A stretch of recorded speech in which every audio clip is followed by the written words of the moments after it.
need one of these, though, right?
Yeah, but we might just have to call it. Oh, wait, I can hear all your. You can hear us now? Okay, so it's all good? All good? Yeah. So you just have to speak loudly?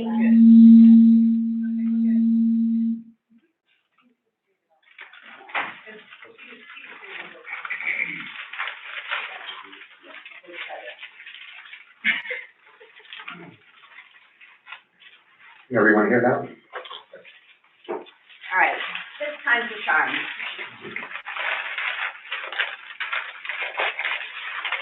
Thumbs up, thumbs down, thank you. Okay. For everyone that was on the call, so PubMed is the database of biomedical literature. Again, it's a citation, no full text, except through the library subscription. And the ID is PubMed ID. So every article that's in PubMed is the PMID article. So PubMed Central is the digital archive of publicly available literature, and some journals also published through PubMed Central. And this is the full text, and the ID is the PubMed Central ID, or the PMCID. So the PMCID is the one you need to show compliance with the public access policy. A couple more useful definitions. So when you submit to PubMed Central, oftentimes they want the final peer-reviewed manuscript. This is the author's final manuscript, includes all modifications from peer review, and authors, publishers, and journals can submit this. And this is often the last Word document you gave to the journal that has all the peer review edits and everything on it, the final Word document you gave to the journal. The final published article is the authoritative copy from the publisher. It has all the stylistic things you expect in a journal article, and only the publisher can submit this for the journal. If you try and submit this to PubMed Central, it's going to get kicked back for copyright issues. So how do you get your articles into PubMed Central? So there are 4 different submission methods. Method A is the easiest one. So this one, the publisher does everything for you. They usually deposit the published version of the article in PubMed Central for you.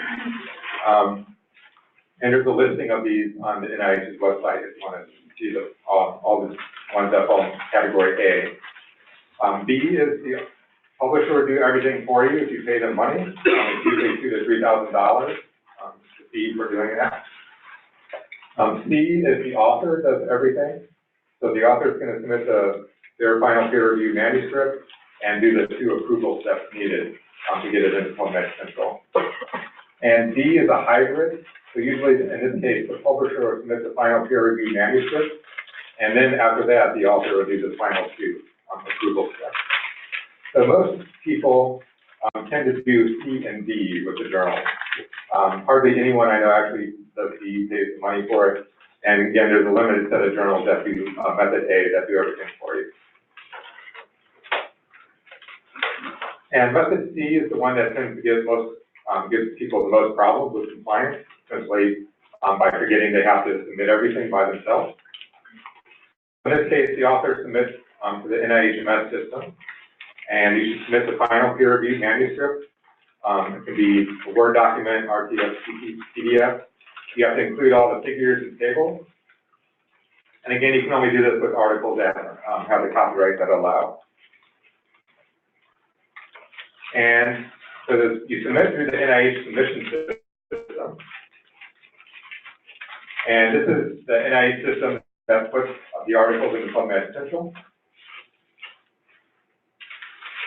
And I will say that the PubMed, or the NIHMS system, is currently undergoing a change, and the new version will actually be released next week, next Wednesday, on Thursday, I believe. So sort of a screenshot from this will be out of date starting next week. But the new update is to make it a little bit more user-friendly and have some more prompts that pop up for the researchers. So the 4 steps to submitting to the NIH system are 1, set up your manuscript, 2, submit the manuscript files, and 3, you do the first approval step, and 4, you do the final approval step, which is going to be the final web version of the document. That's going to appear in PubMed Central. So again, here's a timeline of the submission process. So you deposit your files, and if you're the one depositing it, at the same time, you're going to do the initial approval. And then there's the NIH conversion to the web document. And then you'll get an email saying this conversion's been done, and you need to do the final approval step. And after you do the final approval step, you'll get your PMCID number. And then it'll be available in PMC.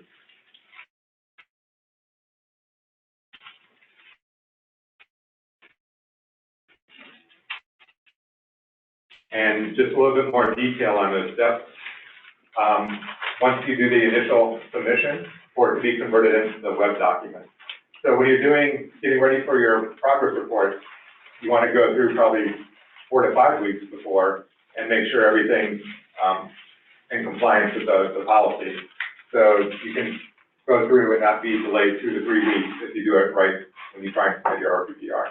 So we get a lot of panic phone calls from people saying their funding's being withheld. How's the quickest way to try and get it into PubMed Central? But really, you just have to plan the 2 to 3 weeks in advance to do it. I have a question about that. Isn't there something that you can show the NIH that at least shows you initiated the process? Yes, and so the question was, is there something you can show the NIH to show you initiated the process? And there is an NIH event number, and that can show compliance for the first 3 months. After that, you have to have the PMCID number to show compliance. And PMID isn't good for anything in this case. Right, and the PMID will give you nothing in this case, correct? So there's currently a lot of tutorials on the NIH website. Again, these might change next week when the new version comes out. Frequently asked questions for submitting to the NIH website. And a lot of different agencies will also use the NIH website for their public access compliance. So you can see some of the ones listed here. And these are all the different ways you can log into the NIH system. The one thing that's important is the first time you log in, make sure you log in correctly. And so if you're doing it for the NIH, you want to use the Era Commons login. And every other time you log in, you have to use the Era Commons login. If you try switching logins from, you log in the first time with Era Commons, the second time you log in through the NCBI down here.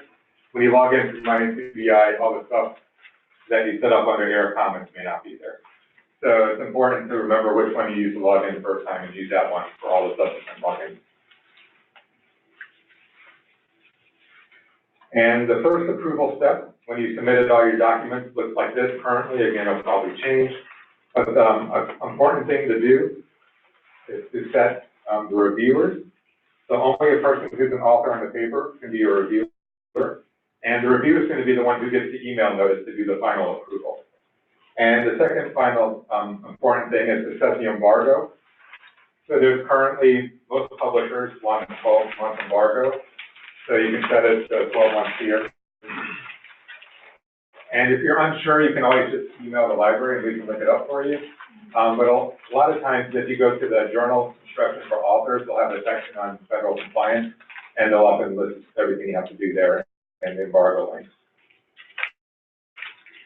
12 months the longest embargo period? 12 months is the longest. So if you're not sure, you can just... Yeah, so if you're not sure, you can just do 12 months. There is a rumor that there's executive action going on to remove all embargoes for federally funded research, so that might change things drastically for a lot of things if that actually comes to fruition. But we'll probably hear again about that within the next year.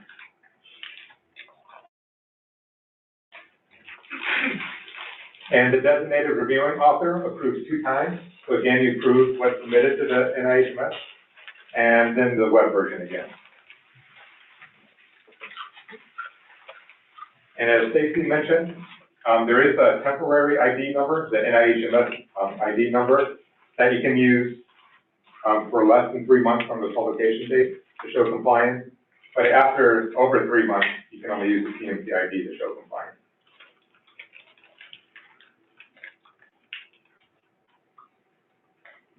So are there any questions about PubMed Central? Which, part A, first action with the journals, what journals do that?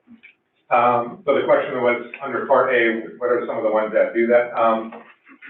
Again, there's a list, on the NIH's site that has a listing of the journals. I can send that maybe to Stacy, that send out to everyone who signed up. There's several hundred that do it, but, some of the ones off the top of my head, I'm blanking on some of the major ones. Do you have to submit the Word document, or like, usually within a couple of weeks, the actual printed version of the manuscript, that's our format comes out? Can you submit that instead? No, you have to submit the Word document. What's the rationale for that? So this was the sort of, agreement to avoid going against the publisher's copyright, by making that available, that if you submit the Word document, that doesn't fall under the publisher's copyright, and infringe on the publisher's copyright. So that was sort of the agreement made to have this, public access agreement that you could submit your final manuscript and not the publisher's, to avoid infringing the copyright. Next question. I don't think I've ever done this before. And yet my papers are showing up with PMCID numbers on them. How did that happen? So the question was, he doesn't remember having done this, but they show up compliant. So it might be you've lucked out and only published in journals that do method A. And I'll show you how to check to see if you have any that aren't compliant. Is that most of the journals that? It's not the most. Mostly open access journals. Yeah. So a lot of the open access journals will do that for you. No, it's not open access journals. Okay. You must have somebody doing it for you. Yeah. I think so. You have a good team. Yeah. The other question? Yeah, so this is for like NIH funded research, but Yeah. if it's not NIH funded, you can still get PMCID ID, right? Because it's Correct. You can submit it. Open, anyone can Yeah. access it. So the process is a little bit different then? Because you don't need to be compliant with NIH, you're just trying to. Yeah, you can, I believe you can still submit it to PMCID or the NIH system without NIH compliance. Just the NIH, funding is the trigger for the publisher to submit it, for you. And is there an advantage to submitting it for non-NIH funded research? Just in general, open access. Okay. But, pretty much every federal funder now has, this public access. So, like NSF has their own repository and so forth. So there's several different repositories on the funding that it may have to go to. I was gonna say, if you're a PI of a training grant, like, this is really important, because as you said, I know people who have training grants and who have research grants where their funding has been held up because they've been out of compliance. But a lot of times it's really hard. If you're the author, you might have the final Word version, but if you're doing this more from a programmatic standpoint, you know, if you have a training grant or something like that, it's really hard to get the final Word version. I mean, we maybe we're breaking the rules, but like if you submit the published version, they're reformatting the whole thing. So it doesn't, what they put out in PubMed Central is not what the journal had, but that's sometimes the only way that we're able to get the final version. But they seem to accept that. Okay. Maybe it's not, I don't know if we're kind of bending the rules a little bit, but they reformat that, so maybe that's how we're staying out of trouble With it. copyright law. Mhm. I'll submit the PDF. Yeah.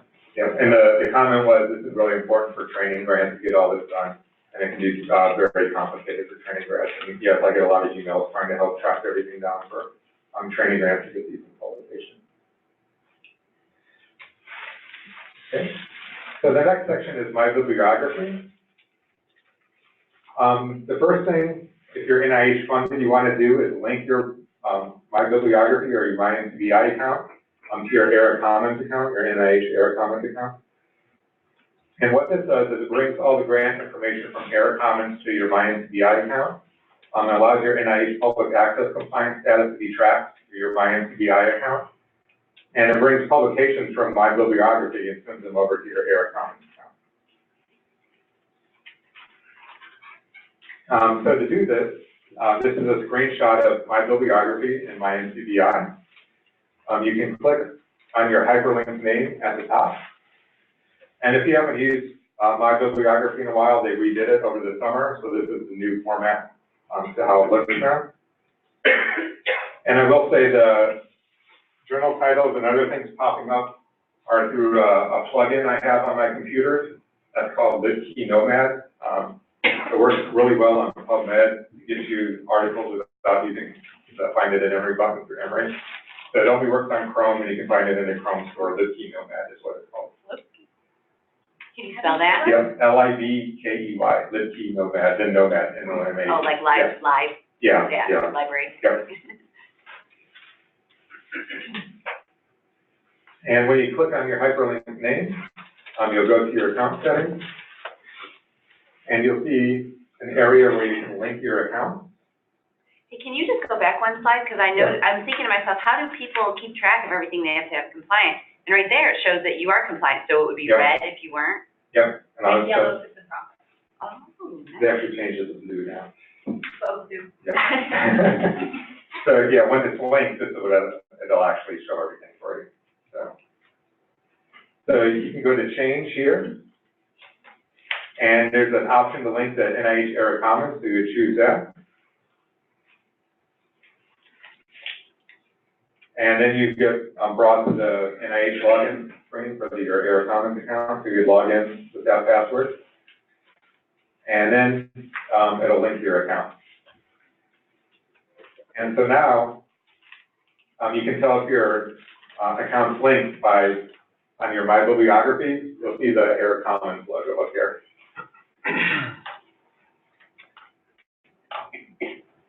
So you can use the My Bibliography to manage your NIH compliance. So under the new My Bibliography, it's really easy. It shows up automatically before you have to set it up a little bit. And it gives you a status bar at the top of how your publications are in terms of compliance. So the green's in compliance, the red is a question mark, red is also not compliant, and 2 would be exempt. You can also sort by your publication status, or public access compliance status. And that should bring the non-compliant ones to the top, or the ones that we need work to the top. So again, this one's not defined, this one would be incompliant, and so forth. So again, the full list of what you would see are green in compliance, red not compliant, blue is now in process, previously used to be yellow, and the gray is not applicable. So one common question I get helping people with this is how to change the status of an article with, in terms of its compliance status. So if an exempt paper is showing as non-compliant, so let's say it was a review article that was not peer reviewed, and it's showing up as non-compliant, you can change it. So to do that, you go to Edit Status, and it would pop up with a series of questions. So does the NIH support this? So the answer would be yes in this case. And then it pops up more actionable items. But the one you'd want to change is down here. The publication is not peer reviewed. You click on that, hit save, and then it should take the article to not applicable.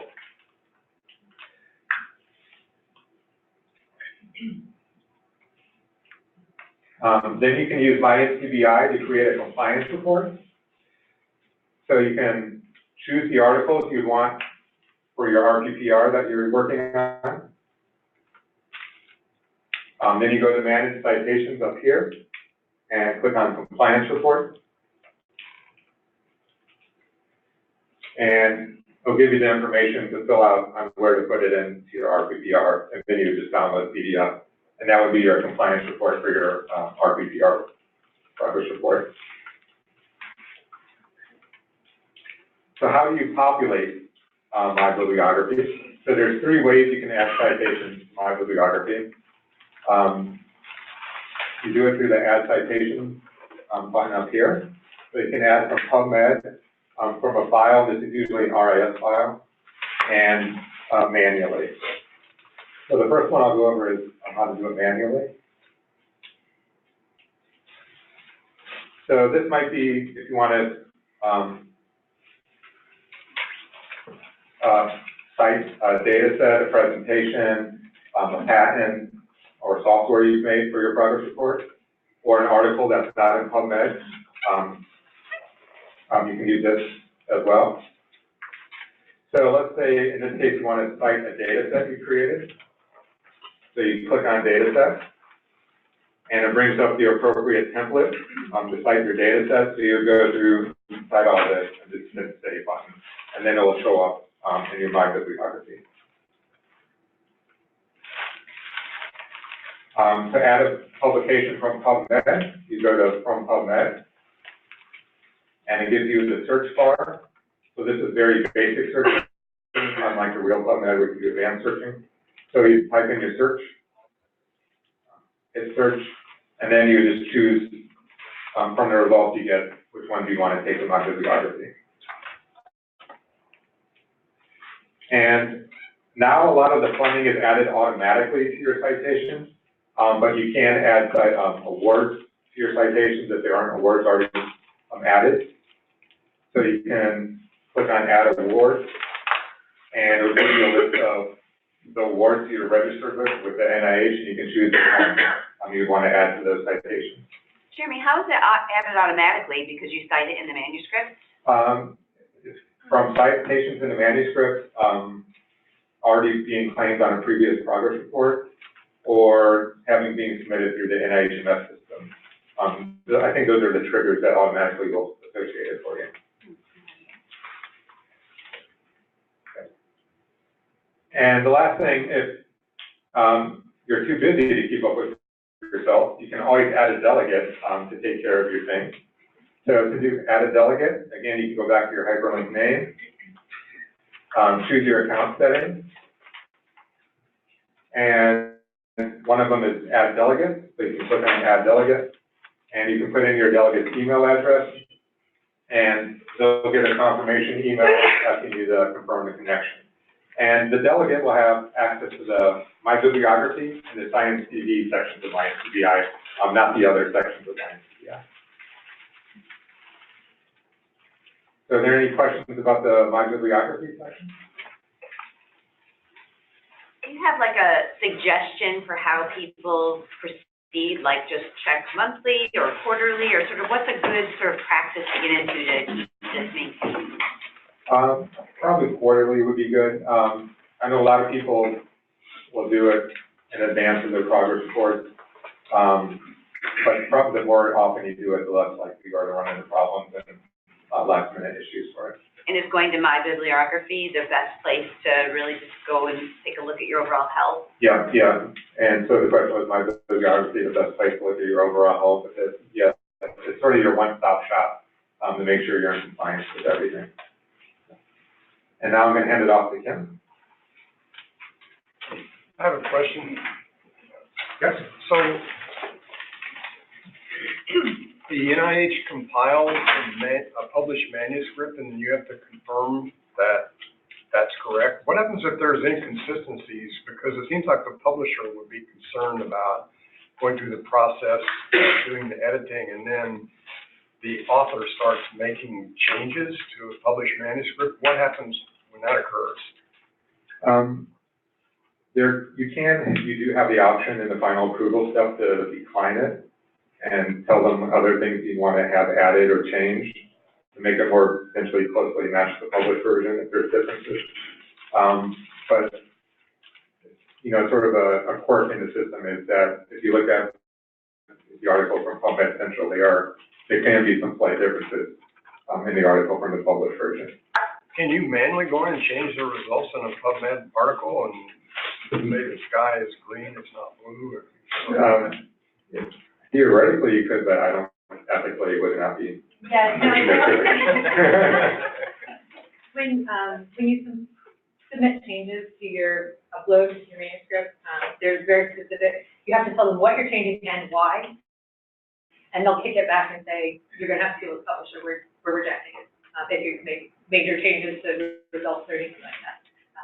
And that has come up with a figure legend that I was working with someone, and she had caught it in the final proof editing for the manuscript, that the figure legend had been mislabeled, so she could change it in the final proof, but for, the journal she was working with, she had to submit the final peer review manuscript. So that's before the proofs happened. So she was not able to make that legend change in her PubMed Central, upload, because that was something she had to deal with the publisher, and that's the rule. So it will kick it back and say, we won't take it. You have to publish it. Okay, so actually this segues kind of nicely with these questions. So one of the ways that you can easily and efficiently maintain your bibliography is useless.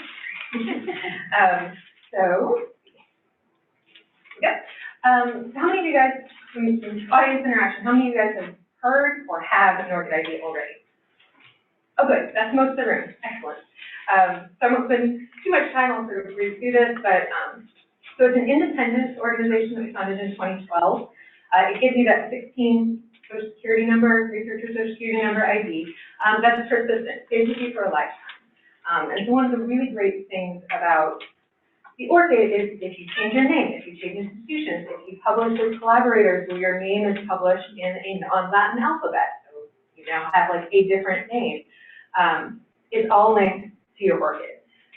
The ORCID ID gets published with your manuscript as when you submit your manuscript, and so that number, once, I'll just walk you through, once that links up with the NIH, it automatically gets pushed into your NCBI account because it already knows it's you. There's also some NIH requirements. We actually are excited about this partnership. So sort of unlike the pitfalls of PubMed versus PubMed Central ID versus the NIH manuscript ID versus when you have to have what, the NIH just partnered with an already established organization. They do it well. So we actually are very excited about this partnership. But you'll see here a lot of the training grants, fellowship grants, your K awards that I'm sure many of you are familiar with are now requiring that you have an ORCID, either for your progress reports in terms of the training grants or upon submission for your fellowship and your K awards. And that goes into effect in January. I don't think it has started yet, but again, next week, I think it had a January 24th date last I saw, and we will start enforcing that.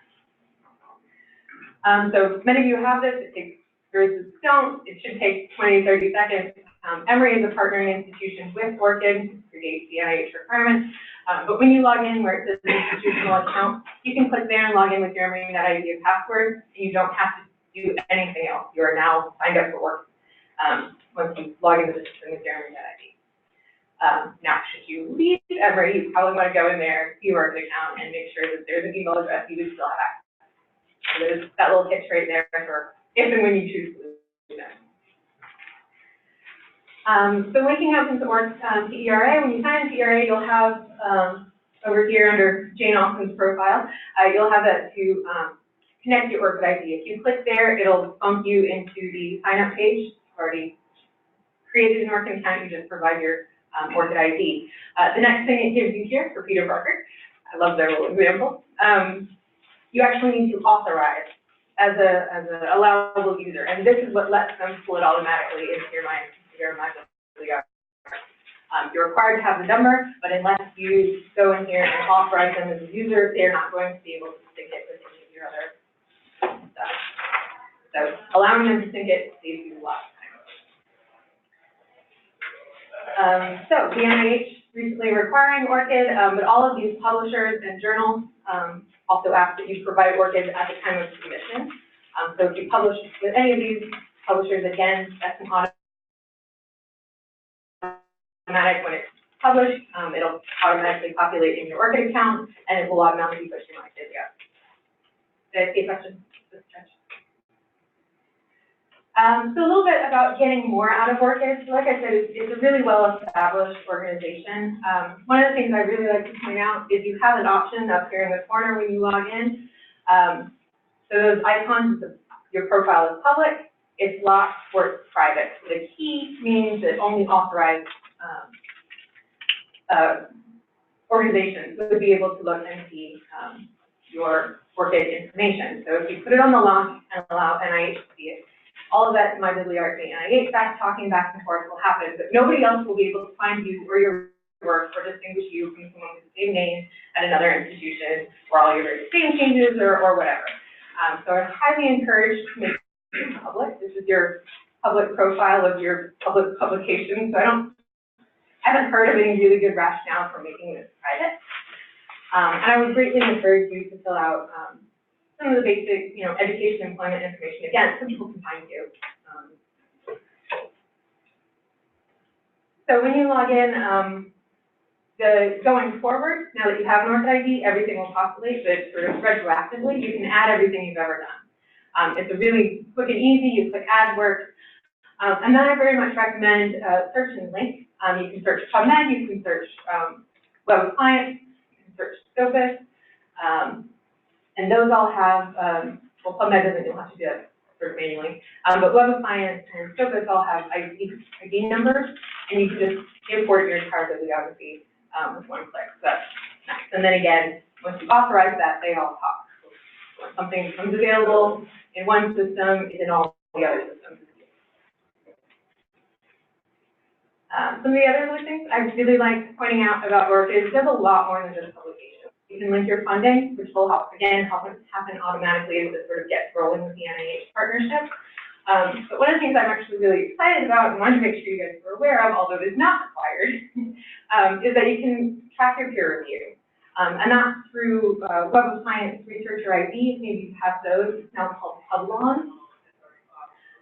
So this is just sort of an example of my Publon. So it tracks my publication output, but it also tracks my reviews. So I reviewed one publication and then two I reviewed last year. For journals, the journal that I'm a reviewer with, I've provided my ORCID ID, and as things get published, it gets pushed.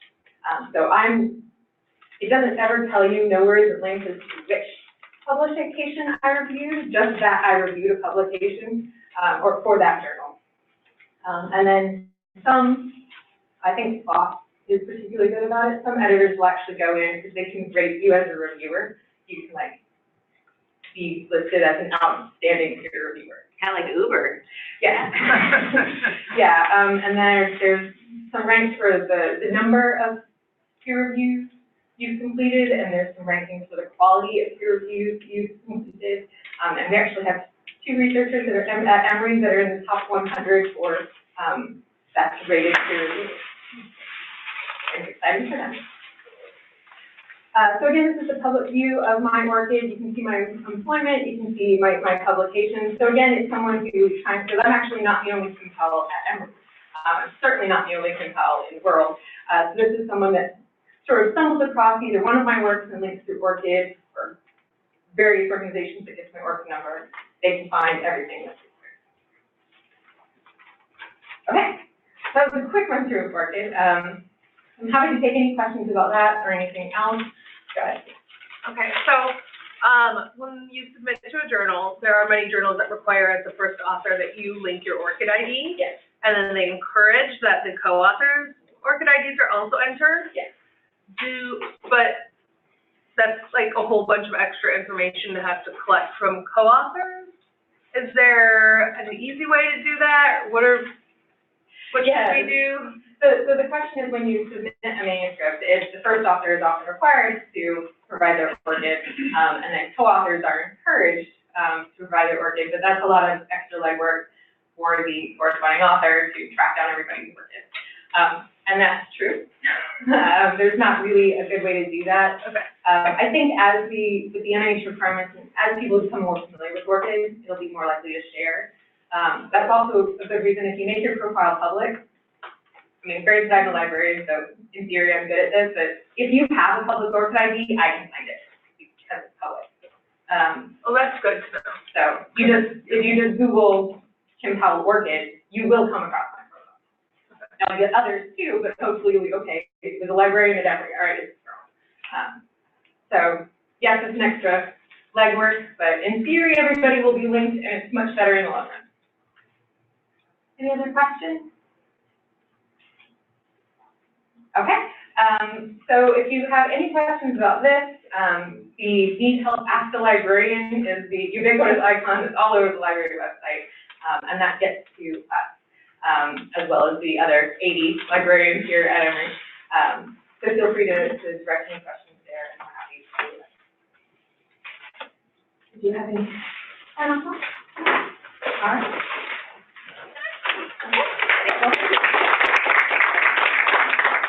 And I imagine some of you may have, some unique questions to your circumstances you may like to say after, so feel free to come on up and ask the librarian. I have